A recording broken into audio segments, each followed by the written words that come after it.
This is Broken Lines. We're here on Xbox Series X. Be sure to like the video. Subscribing is great as well. And this is a video sponsored by Blowfish Studios. So we're able to come in here and take a look at what this game has to offer. So what are we getting here on Series X? Well, it's 1080p, 60 FPS. It is optimized.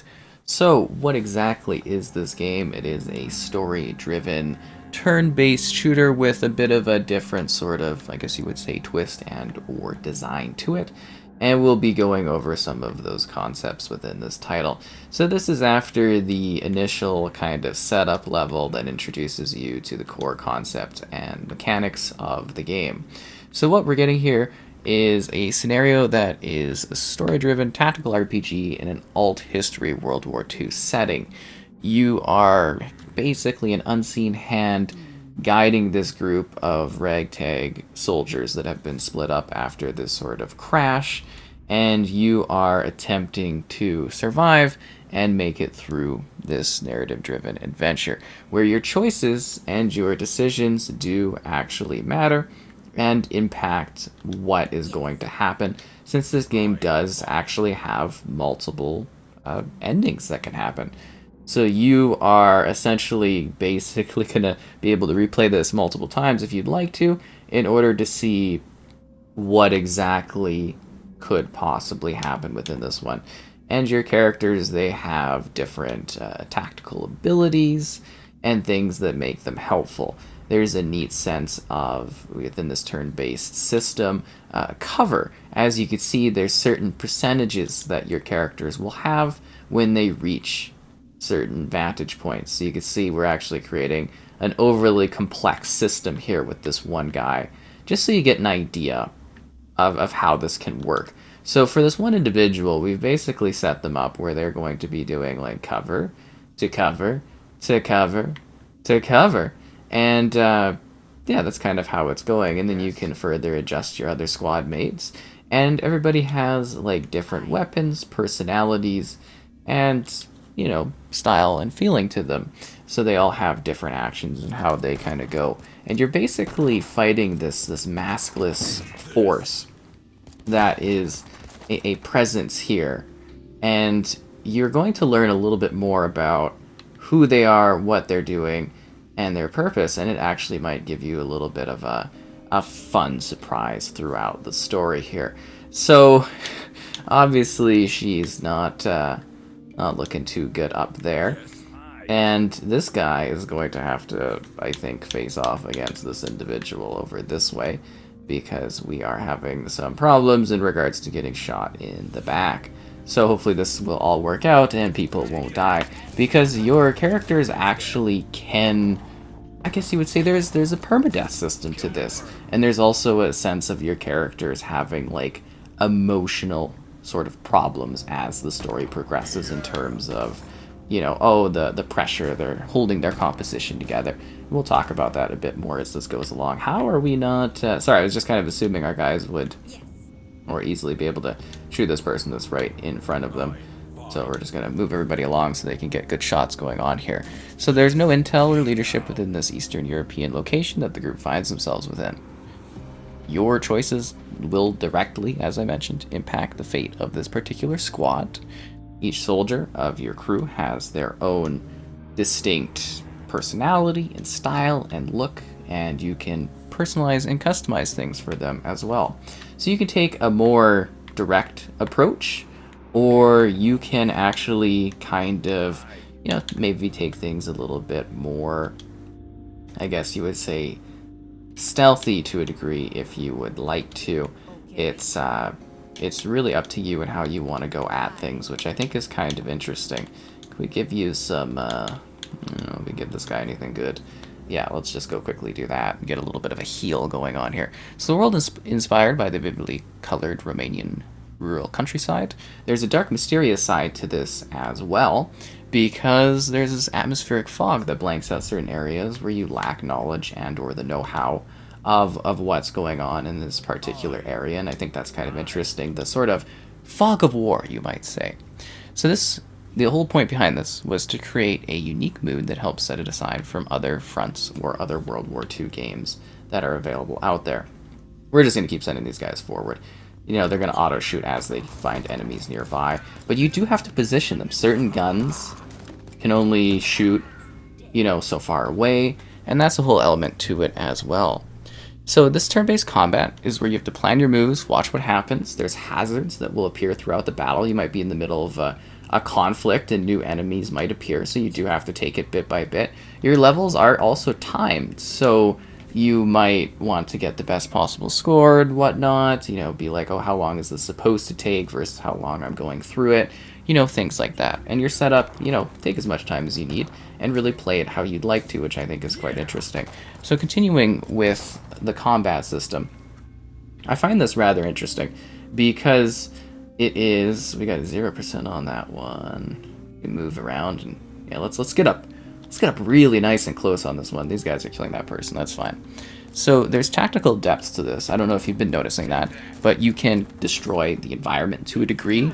There's camouflage mechanics, there's realistic ballistics, there's suppression techniques that can basically give you an edge over your, you know, opposing forces as you move through the world. I think that's kind of interesting. I think it's safe to send these guys here. I'm a little reckless too as I'm going through this. And it's a roguelike campaign with differing paths, resources, and permadeath. As you're playing, you'll unlock salvage because there are, you know, secondary type missions, I guess you would say, that are present. And within these missions, you might get some salvage that you earn, and these can get you better gear and tools that you can use in order to, you know, basically attack and deal with your enemies. And don't forget that having the high ground always matters, as good old Nobi would say there. Yeah, well, I think we're just going to take the high ground and the high road on this one and show them what the high ground's all about. There's also difficulty tiers. If you know, need less of a challenge, more of a challenge, it can be very customized too. There's actually, like, literally, you go to the settings, I don't know if it shows it right here, you can literally adjust all of these different elements of how the game, the difficulty is handled and whatnot. And there's the controls option if you need to change how it moves and how it flows, presets. Video is just the gamma setting. But yeah, I thought I would show that off as well. Let's just let these guys kind of do their firing, and let's see how it goes. And then you can just kind of see these scenarios play out as the story kind of, or as the bar goes across the bottom there. And then you get like another chance for kind of like a choice in how you go at things. You can also, you know, kind of hold X and get like a contextual kind of system for how you want your characters to approach things. And if you click the right stick on objects and things within the world, you can get context into what's going on within the world, which I think is actually kind of interesting personally. Quite intriguing to me. We'll just send all these guys down here. I mean, we need to kill this person anyways. Oh, is that the same one going that way? Okay. Yeah, might as well finish this off here. I think we've actually got like a full squad going on now. So we talked about the scavenge, the regular mission setups, you're customizing your characters, your soldiers' styles to allow them to deal with systems of what's going on here, their equipment. You level them up, essentially, is a big part of this, and you get to know them and their personalities and everything like that, which is kind of cool. There's going to be DLC content added post-launch to align with the previous versions of the game that have existed prior. And it's just kind of nice to see this available as a console port, which is, you know, nice, as it's always cool to get different types of strategy games, especially strategy role-playing titles that are always very, very entertaining. So is everybody coming here and just make sure we've got all of our different troops? The whole squad is starting to get together, which is nice. Actually, that's a good basic cover there within the building. And I love how you can zoom in. You can actually like see the characters like really up and close. Like this really much feels like a, you know, traditional tactical RPG kind of experience, which is neat. Let's see who's got the shotgun. You can literally go inside and go shoot this person in the back. I think would probably be the smartest idea, right? I don't know how much of a help that individual is going to be, so I'm going to pop them over there. And then you can actually stay right here, I think. Yeah, let's execute that plan. Everybody's going to need a little top off on health in a sec here, though. Yeah, so you got to manage your team, because like I said earlier, the composition and the composure of your team matters too. Oh, I did not notice that there was a bad person over that way. That's funny, because they can basically, you know, some soldiers may abandon the cause, that's to say, if things are not going well or if they're not emotionally put together, which is a scenario for any type of, I guess you would say, war and whatnot in a real context. You gotta balance what your squad's able to handle and whatnot. So we're gonna deal with this individual. We should probably put our other person behind cover, but as you can tell, I'm living recklessly. Oh, they were actually kind of hiding for cover. It's just neat seeing the element of these characters kind of like, you know, reacting to what's going on. Oh. That's not great. Yeah, we're out of our heal the area kind of thing going on. The fields for camouflage. So now you kind of get a bit of a choice here. Because it's literally presenting you. How do you want to get through this town? Do you want to take the high ground? Do you want to camouflage? How are you going to approach this particular scenario? So let's move through here. And let's kind of like, I don't know, let's take it bit by bit, right? Let's get these characters set up and kind of not necessarily put them in dire scenarios where they are out in the open, because then they're just going to get shot. And this is, once again, where I'm saying the cool tactical element of this comes into play, where you can create these guided paths, and then also, you know, readjust your paths as things go on, and then adjust to, like, contact with enemies. But we're taking the high ground, and apparently there's enemies right nearby, so that's fantastic. Okay, so now we're gonna have to do another adjustment here. So you're gonna go over there. You're gonna stay right there, I think. Let's get you nice and close with that. Yeah, with that weapon right there. We'll put you right here. Because we do need to take out this person quickly so that we can move forward. But they're like basically cowering, but you could see, you know, that there's these issues where you're fighting kind of, you know, they're masked people, but they are people and they react in an interesting way. It's just like, it's a little, I guess you would say, different for this type of shooter game, right? Like, it's one where you've got to actually provide a bit of a balance on what's going on here. Should we put you right there? Okay. Yes. Yeah, and then we'll put you right over there. Alright, let's go, squad. I don't know, it's just like, it's a different kind of take on this sort of thing, right? It's a little less mindless, some would say. Okay. Lot to manage here, but we're gonna push you right there, and we're also gonna take shotgun and push you right over there. This guy's still gonna take the high ground hill position. Eat this. I think that's a good idea. I was kind of hoping you two would more accurately be able to, I don't know, shoot this person? Target is not currently angled. Okay, so you know what? We'll just keep moving around this way with the team. Bye me. And we'll just keep letting these two fire, and we'll do like a bit of a regrouping, I guess you would say, up here.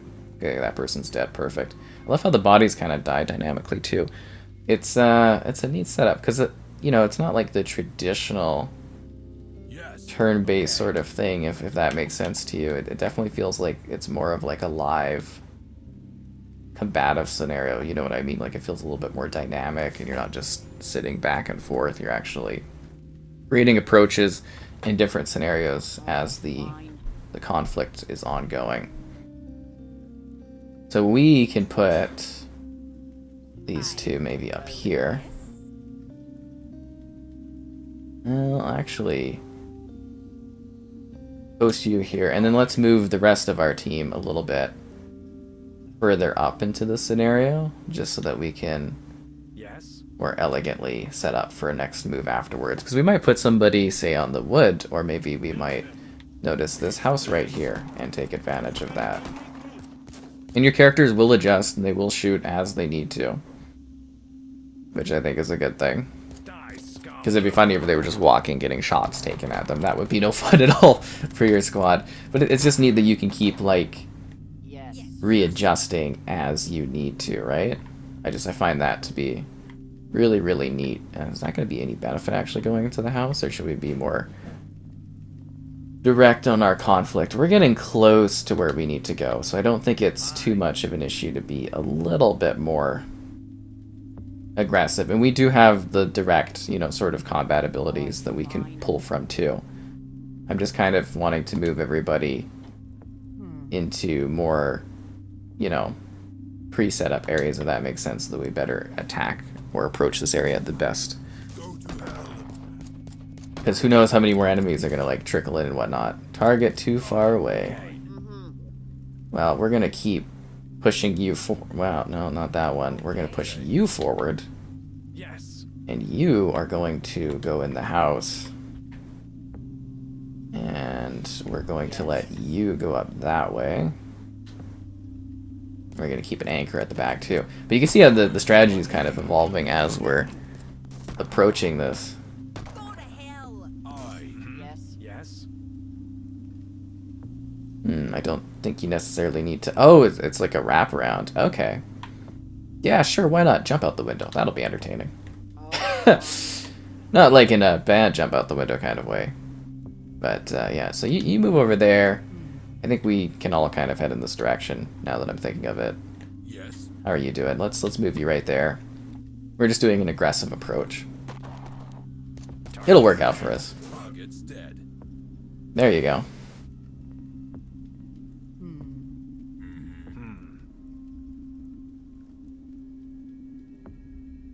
Yeah. So then we can reload the checkpoint, retry the level if things weren't going well for this scenario, just in case we want to redo things. But like I said, this is introducing us to who the crew is, getting everybody going, establishing the scene, giving you some dialogue, letting you kind of meet who they are. Gain an ability, Sneaker. Helpful. And you can see your mission summary. Like I mentioned, you know, you've got your score, how much time it took you to do, the kills, your target kills, stuff like that. So you can see what your expectations are as you go into every particular battle. I just find it kind of interesting. And then you've got this cool little camp area. And obviously things are going to evolve as you continue to do your missions, your objectives, and your goals. And then you get like little bits of dialogue here. So then you can do your different missions, you can edit your soldier layouts and their setups. So you could be like, you know, what kind of gun do you have? What kind of utility do you have? Healing pack. You know, what's your secondary tool? And you can get like a biography of your particular character. This is what I was mentioning earlier as we were doing this, was just like, you know, making these characters a little bit more dynamic, right? Giving them abilities, giving them a purpose, just personalizing your team so that they can be more effective. You should be drunken. That's funny. Cautious. Blood rage. Okay, well, we'll make you cautious. Avery, you can have the assault training. We'll give Wood the blood rage. I think possibly our back sort of sniper individuals would do better with, you know, more distance type abilities and whatnot. But you can see, you give them abilities, you can have their traits, you can see their composure in the top right, so you know how put together they are. And you've got to actually, you know, make sure that your squad isn't having issues. And you can pick your team here. So it's like, who do I want to go in with? This guy, maybe a shotgun person, probably the medic. Good little distance. Yeah, okay, I think that's good. And then you can start your mission afterwards once you've got the team composed and put together. And it all loads pretty fast too, which is nice. We're pretty good to go. And ready for the next little battle. You get an opening dialogue sequence that kind of sets the mood and the stage. And it is, again, a bit of an alt World War II scenario, so things are a little bit different if you are wanting something that is more, I guess you would say, traditional. This one does like to play a little bit with history, but at the same time, I think the idea is the horrors of war, what it kind of presents, and what's going on within this conflict, and I think that's kind of interesting. Uh-oh. What are we going to do with this area, right? But you can see the fog setup, the dynamics of play. I don't know, I think it's kind of an interesting, different sort of, you know, turn-based, combative, narrative-driven RPG with management systems that actually require you to take a look at your squad as people and not just soldiers.